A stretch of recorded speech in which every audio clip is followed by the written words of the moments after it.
तुम्हें पता है तुम इतने परेशान क्यों हो, तुम उदास क्यों हो? क्योंकि वह तुम्हारे भविष्य से लड़ रहा है। तो तुम जिंदा क्यों हो? तुम्हें इतना खास क्या बनाता है? ईश्वर अभी आपके साथ काम खत्म नहीं किया है। मैंने कहा ईश्वर अभी आपके साथ काम खत्म नहीं किया है। आओ बोलो, कोई कहो ईश्वर अभी मेरे साथ काम खत्म नहीं किया है। ईश्वर के पास मेरे लिए एक शानदार काम है। तुम्हारे लिए उसके पास हम सबके लिए एक अद्भुत, सुंदर और गौरवशाली भाग्य है। यह आदमी गदरेन के देश में वो व्यक्ति सबसे डरता था और कोई भी उसके पास नहीं जाना चाहता था क्योंकि वो मुर्दों के बीच में रहता था। कब्रिस्तान में कोई भी उसके पास जाने की हिम्मत नहीं करता था।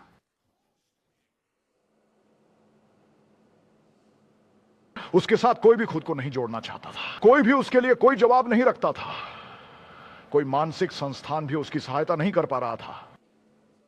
डॉक्टर तो बस इसे एक मानसिक बीमारी के रूप में निदान कर सकते थे। उनके पास उसकी समस्या के लिए कोई दवाई नहीं थी, कोई हल नहीं था, उसके प्रश्न का कोई उत्तर नहीं था। मैं आपको बताता हूं मेरे दोस्त, आपकी स्थिति का जवाब नासरत का यीशु मसीह है। हो सकता है कि इंसान ने आपको छोड़ दिया हो, लोगों ने आप पर भरोसा ना किया हो, एक्सपर्ट्स ने आपको खारिज कर दिया हो और कहा हो कि अब कोई रास्ता नहीं है। हम जो कुछ भी कर सकते हैं वो सिर्फ आपको बंद करके और दिन रात नशा करके रखना है। यही एकमात्र उत्तर है जो चिकित्सा विज्ञान उन लोगों के लिए रखता है। उन्हें नशीली दवाओं में डुबोकर रखें। जब भी वे जागते हैं, थोड़ा सा खाते हैं, फिर उन्हें एक और इंजेक्शन दिया जाता है तो वह फिर से सो जाते हैं। वह एक जीवित लाश की तरह है।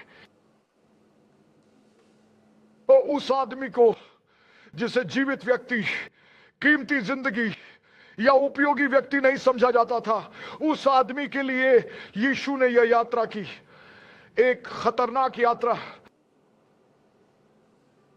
मुझसे मत कहो कि परमेश्वर आपसे प्यार नहीं करते। मैं कह रहा हूं, मुझसे मत कहो कि परमेश्वर आपसे प्यार नहीं करते। प्रभु का आपसे अपने दिल की गहराई से प्यार करते हैं। यीशु आपसे प्यार करते हैं। कोई चिल्ला कर कहे यीशु मुझसे प्यार करते हैं, दोबारा कहो। आत्महत्या करने की कोई वजह नहीं है, जिंदगी से हार मानने का कोई कारण नहीं है, निराश होने की कोई वजह नहीं है। अगर आप निराश हैं तो आप सही जगह पर हैं, क्योंकि ईश्वर आपको आपके जीवन में हर प्रकार के अवसाद से मुक्ति दिलाना चाहते हैं। ईश्वर की महिमा हो। परमेश्वर चाहते हैं कि आप हर तरह के मानसिक रोग, हर तरह की मानसिक पीड़ा, हर तरह की कमी, हर तरह की मुसीबत से आजाद हो जाएं। और परमेश्वर चाहते हैं कि आप आजाद हो। सुनिए, ये आदमी था, ये सुनिए, यह जो आदमी था जिसे बेकार समझा जाता था, वह समाज के लिए दर्द था। और उसने सोचा और दुनिया ने सोचा कि उसका कोई भविष्य नहीं है, पर ईश्वर को उसके भविष्य का पता था। वह आता है और उसे स्वतंत्र करता है और फिर वह क्या कहता है, क्या मैं आपके साथ जा सकता हूं? वह कहता है नहीं, अपने लोगों के पास जाओ और बताओ प्रभु ने तुम्हारे साथ क्या अच्छा किया है। तुम्हें पता है, वह उन 10 शहरों में पहला प्रचारक बना। 24 घंटे पहले वह पागल था। क्यों? क्योंकि वो बाइबल स्कूल गया था इसलिए नहीं, क्योंकि वो चर्च गया था इसलिए भी नहीं। उसका चर्च तो मृत लोगों के बीच था, लेकिन उसने सर्वशक्तिमान परमेश्वर से मुलाकात की थी। जो तुम्हें अपने विश्वास में दृढ़ता देता है, जो तुम्हें अपने साक्षी में बोल्ड बनाता है, वह है तुम्हारा परमेश्वर के साथ अनुभव। वे छिप रहे थे, वे नहीं जानते थे कि क्या करें, पर प्रभु ने कहा रुको, तुम्हें शक्ति मिलेगी। परमेश्वर से एक सच्ची मुलाकात तुम्हें दिव्य शक्ति से लैस कर देगी, जो तुम्हें साहसी बना देगी। परमेश्वर का बच्चा होने की पहचान करना। देखो, आज हमारे देश में हमें अल्पसंख्यक समझा जाता है, और उस अल्पसंख्यक में भी बहुत से हैं जो मसीह के साथ पहचान बनाने की कोशिश नहीं करते। वे शर्माते हैं ये कहने में कि मैं एक ईसाई हूं। हां, लेकिन चर्च में नहीं। चर्च में वे उच्च पदों पे रहना चाहते हैं, नियंत्रण रखना चाहते हैं, ईश्वर को जाने बिना ही वे चाहते हैं कि चर्च का प्रबंधन करें। वे सोचते हैं क्योंकि वे दुनिया में योग्य हैं, उच्च शिक्षित हैं, कुछ सबसे अच्छे विश्वविद्यालयों में प्रशिक्षित हैं, वे सोचते हैं कि पादरियों से बेहतर चर्च को चला सकते हैं। वे नहीं समझते कि चर्च कोई संगठन नहीं, एक जीवित संस्था है। इसलिए उसे चलाने के लिए आपको दिव्य ज्ञान और परमेश्वर की मार्गदर्शन की जरूरत होती है, क्योंकि यह मसीह का शरीर है।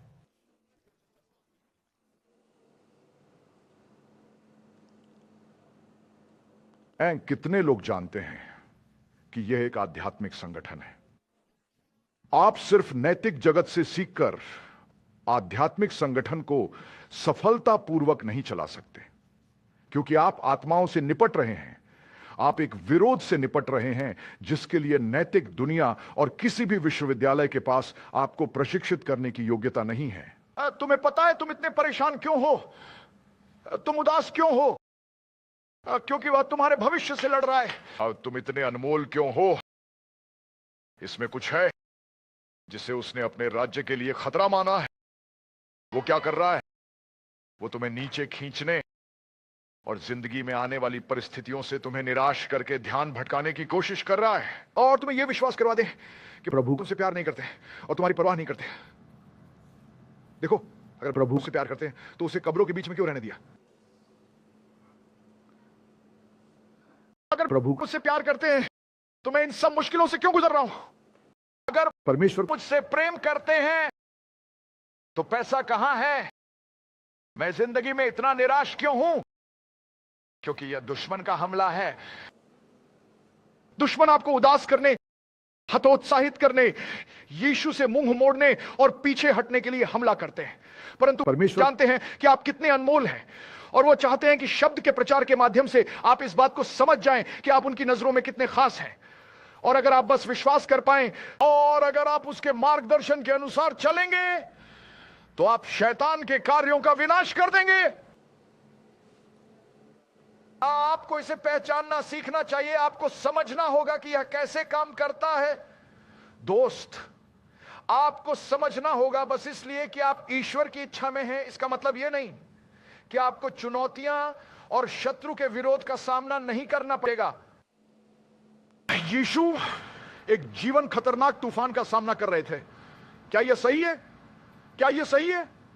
बताइए, क्या वह परमेश्वर की इच्छा में थे? कभी भी परिस्थितियों के साक्ष्य से परमेश्वर की इच्छा का निर्णय मत कीजिए। कुछ लोग कहते हैं, अरे ये दरवाजा पादरी खुल गया है, मुझे ये शानदार नौकरी मिल गई है। आप जानते हैं वे ये देंगे और वह देंगे, और उन्होंने पदोन्नति का वादा किया है, और वे मुझे इतना अधिकार क्षेत्र देंगे, इसे प्रभु होना ही चाहिए। नहीं, ऐसा जरूरी नहीं कि वो प्रभु की मर्जी हो। क्या तुम्हें पता है कि शैतान भी लोगों को अमीर बना सकता है? यह परमेश्वर होना जरूरी नहीं है। तुम केवल इसलिए नहीं कि दरवाजा खुला है या बंद है, आप यह तय नहीं करते कि परमेश्वर की इच्छा क्या है। ईश्वर की इच्छा को अपनी इंद्रियों के माध्यम से मत पहचानो, आप अपनी आत्मा में ईश्वर की इच्छा को जानते हो। उसने कहा है कि मैं तुम्हें ले जाऊंगा और तुम्हें मार्गदर्शन करूंगा। हम जब कभी तूफानों और चुनौतियों का सामना करते हैं तो हम इन चेलों की तरह प्रतिक्रिया करने लगते हैं। शिष्यों की प्रतिक्रिया देखिए। ठहरिए, ये लोग यीशु के साथ कितने समय से हैं? लगभग 3 साल से, कम से कम 3 साढ़े 3 साल, है ना? उन्होंने हर तरह के चमत्कार देखे हैं, हर एक चीज, यहां तक कि मुर्दे भी जिंदा हो उठे। और अब वे कह रहे हैं, क्या आपको परवाह नहीं कि हम मरने वाले हैं? अगर नाव भी पलट जाती है तो मैं कहूंगा यह मेरा खुद का सोच है। वह उन्हें पानी पर चलना सिखा देते। मौत मसीह को कैसे निकल सकती है? उन्होंने सोचा, क्या वो कौन है? वो वही है जिसने समंदर बनाया। तुम्हें पता है जीसस कौन है? वो सिर्फ एक धार्मिक आकृति नहीं है, वो सृजक है। उनके वचन से सब कुछ बना, उनके हाथों से नहीं। उसका वचन और वो कह रहे हैं, देखो ये है, हम कैसे प्रभु सवाल करते हैं, प्रभु क्या आप सच में मुझसे प्यार करते हैं? ये प्यार कहां है प्रभु? क्या आप वाकई परवाह करते हैं? आप जानते हैं जो हम कहते हैं कि प्रभु मुझसे प्रेम करते हैं। क्यों? मेरा व्यापार अच्छा चल रहा है, सब कुछ ठीक चल रहा है, मेरा परिवार अच्छा चल रहा है, मुझे कोई चुनौतियां नहीं है। प्रभु की स्तुति करो, परमेश्वर अच्छे हैं और हम कूदते हैं, नाचते हैं और तालियां बजाते हैं। लेकिन क्या हो अगर आंधी आ जाए? मुझे बताने दो, तूफान आ रहा है। मैं कोई प्रलय का प्रचारक नहीं हूं, मगर मैं तुम्हें बताना चाहता हूं कि तूफान आने वाला है। अगर अभी तक नहीं आया है तो यह इसलिए क्योंकि उसने कहा है कि तुम्हें क्लेश होगा।